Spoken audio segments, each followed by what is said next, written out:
নমস্কার বন্ধুরা, রিঙ্কুর হেসেলে স্বাগত। বন্ধুরা, চলে এসেছি একেবারে ভিন্ন ধরনের রেসিপি নিয়ে, চিংড়ি দিয়ে পটলের চপ রেসিপি। তো চলুন বন্ধুরা, এই অসাধারণ রেসিপিটা দেখে নেওয়া যাক। চিংড়ি পটল চপ বানানোর জন্য আমি এখানে 3টে পটল ও পরিমাণ মতো চিংড়ি মাছ নিয়ে নিয়েছি। চিংড়ি মাছ আমি পরিষ্কার করে ধুয়ে এইভাবে কেটে রেখেছি। চিংড়ি মাছে আমি আগে থেকেই লবণ মেখে রেখেছি। পটলগুলো আমি কেটে নেব, দুভাগ করে নেব। তো দেখুন বন্ধুরা, আমি পটল থেকে পটলের বিচিগুলো আলাদা করে এক সাইডে রেখে দেব।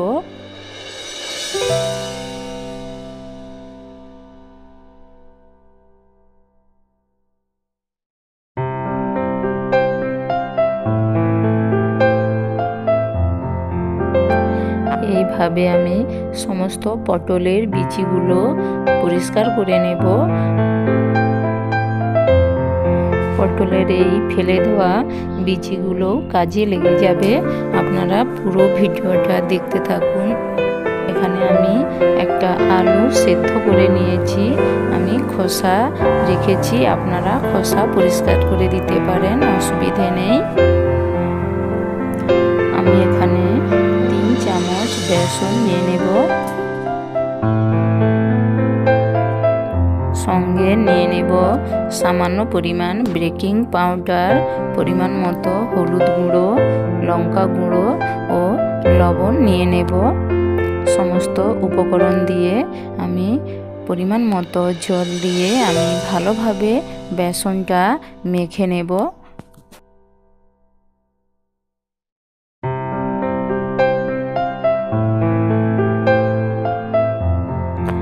বেসনটা আমি মেখে নিয়েছি। এবার আমি গ্যাসের আঁচে কড়াই বসিয়ে 2টো শুকনো লঙ্কা আমি ভেজে নেব। লঙ্কা 2টো ভাজা হয়ে গিয়েছে। আমি একটা পাত্রে নিয়ে হাত দিয়ে মেখে রাখবো। আমি আবারও কড়াইয়ে পরিমাণ মতো সাদা তেল নিয়েছি। গরম তেলে আমি পরিমাণ মতো পেঁয়াজ কুচি দিয়ে পেঁয়াজগুলো হালকাভাবে ভেজে নেব।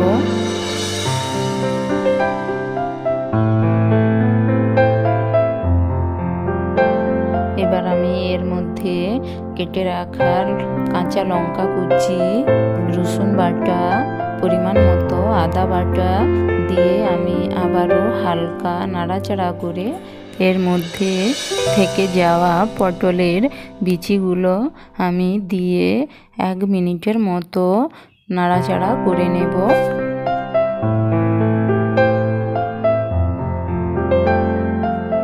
পরিমাণ মতো হলুদ গুঁড়ো অ্যাড করব।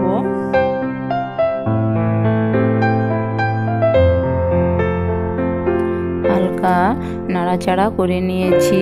এবার আমি সেদ্ধ করে রাখা আলুগুলো হাত দিয়ে মেখে এর মধ্যে দিয়ে দেব।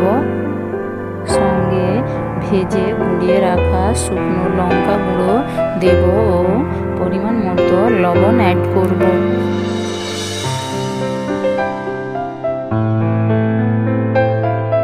সমস্ত উপকরণ লো আঁচে 5 মিনিটের মতো নাড়াচাড়া করে নেব। আমি এইভাবে চিংড়ি পটল চপের আলু মাখাটা তৈরি করে নেব।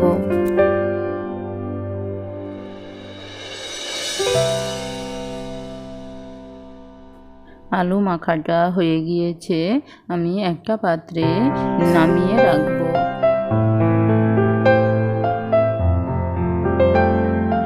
এবার আমি পরিমাণ মতো আলু নিয়ে প্রতিটা পটলে দিয়ে একটা করে চিংড়ি মাছ চাপিয়ে দেব। আমি কিভাবে করছি আপনারা দেখতে থাকুন। আমি হাতে হালকা করে তেল মেখে নিয়েছি যাতে আলু মাখাটা হাতে না লেগে যায়।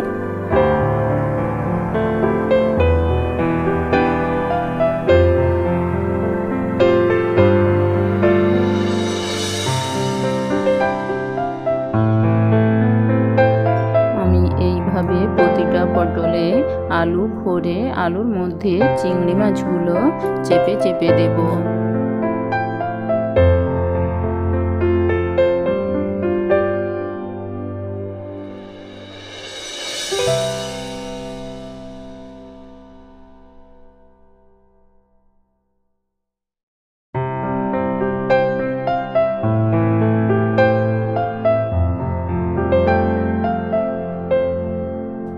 সবগুলো পটলে আমি আলু চিংড়ি মাছ ভরে নিয়েছি।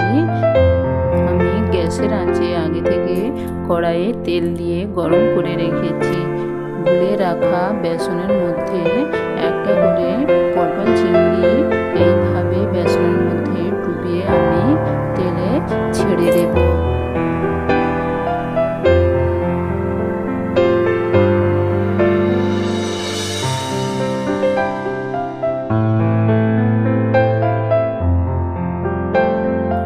এক পিঠ ভাজা হয়ে গেলে আমি উল্টে আর এক পিঠ লাল করে ভেজে নেব।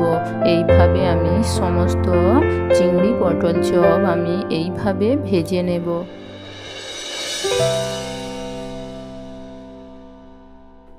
আমার ভালোভাবে ভাজা হয়ে গিয়েছে। আমি একটা একটা তুলে নেব। আমি একটা পাত্রে নিয়ে আপনাদের দেখাচ্ছি।